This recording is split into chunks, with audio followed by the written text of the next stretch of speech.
Shri Imtiaz Al Jalil ji. The Public Examinations Prevention of Unfair Means Bill 2024 देर आए दुरुस्त आए।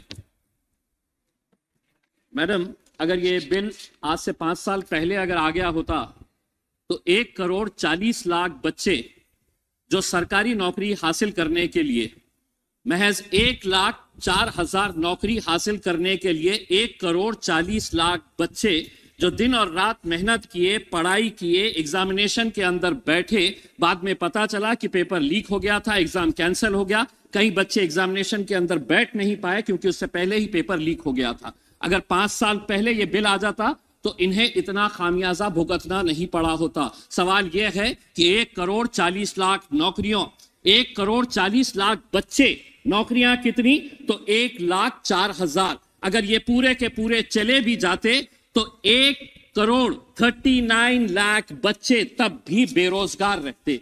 आपने इस बिल के जरिए जो सेंट्रल गवर्नमेंट के जो एजेंसीज है, जैसे ऑर्गेनाइजेशंस है, इंस्टीट्यूशंस है, यूपीएससी है, staff selection commission, railway recruitment board, ऐसी जितनी भी सेंट्रल गवर्नमेंट की है, उसको इस बिल के दायरे के अंदर लेकर आए हैं। हमारी ये मांग है कि जो राज्य सरकार के जो प्रमुख एग्जामिनेशंस होते हैं उनको भी इस बिल के दायरे के अंदर इसलिए लाना जरूरी हो गया है कि कई राज्य सरकार के नेताओं और कई राज्य सरकार द्वारा ही पेपर लीक के मामले सामने आए हैं, इसीलिए इसको इस बिल के अंदर उन्हें भी लाना जरूरी है। ये जो बिल लाया गया है इसमें हम मंत्री जी से ये पूछना चाहेंगे कि थेफ्ट, एक्सटॉर्शन, रॉबरी और डिस्ट्रक्शन ऑफ क्वेश्चन पेपर्स, इसके लिए सजा का क्या प्रावधान? तो बताया गया है नो स्पेसिफिक प्रोविजन।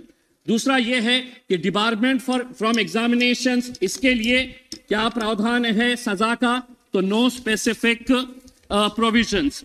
तीसरा ये है कि चीटिंग और use of unfair means by an examinee, कि अगर जो एग्जामिनेशन पेपर सेट चेक कर रहा है उसके खिलाफ अगर वो कुछ बेईमानी करता है तो उसके लिए क्या प्रावधान सजा का? तो नो स्पेसिफिक प्रोविजंस। तो हम मंत्री जी से ये पूछना चाहेंगे कि इसके बारे में क्या क्या स्पेसिफिक प्रोविजंस हैं ये बताए करके।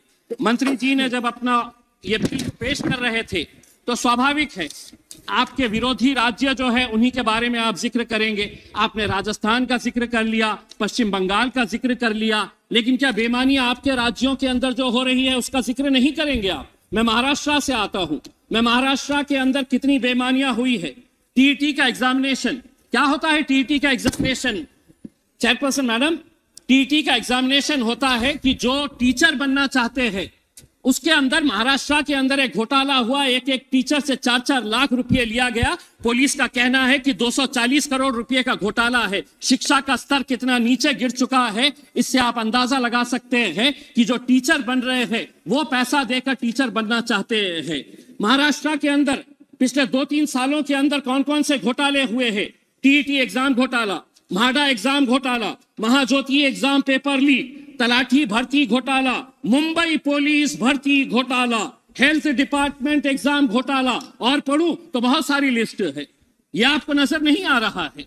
मेरा तो ये कहना है कि जहां जहां पर भी ये घोटाले हुए हैं उनके खिलाफ सख्त कार्रवाई होनी चाहिए। और दूसरा ये है मंत्री जी, जो बच्चे एग्जाम के अंदर बैठ रहे हैं, एक ग्रामीण इलाके का, रूरल एरिया का बच्चा 6 एग्जाम के अंदर बैठता है, केंद्र सरकार के, राज्य सरकार के, उससे आप पैसा लेते हैं, एग्जामिनेशन फीस, एप्लीकेशन की फीस लेते हैं।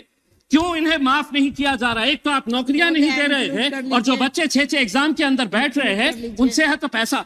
अध्यक्ष महोदय, ये पूरा देश के नौजवान बच्चे आज सदन की तरफ नजर लगाए हुए थे। अभी तेलंगाना के अंदर ग्रुप 1 प्रिलिमिनरी एग्जामिनेशन 1 जुलाई के अंदर घोटाला हुआ, कैंसिल कर दिए। 3 महीने के बाद फिर होने वाला था, फिर घोटाला सामने हुआ, कैंसिल कर दिए। फिर बाद में कहा गया कि नहीं अब एग्जामिनेशन ले नहीं सकते क्योंकि इलेक्शन आ गया। मेरा यह कहना है कि बच्चों के ऊपर क्या साइकोलॉजिकल असर पड़ता होगा कि इतनी मेहनत करने के बाद भी आज अगर वो एग्जाम नहीं दे पा रहे हैं। मंत्री जी यहां सर उठकर चले गए हैं, उन्हें उर्दू अच्छी तरह से आती है। मैं उनसे ये पूछना चाहूंगा कि आज पढ़े लिखे बच्चों की हालत ऐसी हो गई है कि पढ़ो फारसी और बेचो तेल, ये हालत हो गई है। हाईली क्वालिफाइड बच्चे आज क्लर्क की, चपरासी की नौकरी के लिए अप्लाई कर रहे हैं। तो आप कहीं ना कहीं महाराष्ट्र सरकार का भी एक चलिए, डिपार्टमेंट का एग्जामिनेशन हुआ है। हो गया आपका समय। एक मिनट मैडम प्लीज। 64 पोस्ट है, उसके लिए 9,000 बच्चों ने एप्लीकेशन दिए। तेलंगाना का जिस एग्जामिनेशन की बात कर रहा हूं 500 पोस्ट है, अप्लाई कितने किए हैं? 3.5 लाख बच्चे। मैं आपसे ये कहना चाहता हूं, मैं मंत्री जी, मैं आपसे एक सवाल करना चाहता हूं, आंकड़े आपके ही है, आपने एग्जामिनेशन सिस्टम को तो क्लियर कर दिया है, नौकरियां कितनी है ये बताइए।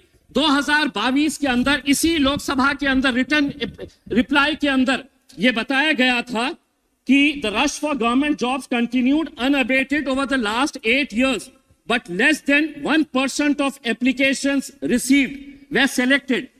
मैडम स्पीकर मैडम, मैं आपको बताना चाहता हूं पिछले 8 साल का जो आंकड़ा है, 22 करोड़ नौजवानों ने नौकरियों के लिए अप्लाई किए। 22 करोड़, सिर्फ 1 मिनट दे दीजिएगा। 22 करोड़, उसमें से नौकरियां कितनी मिली है?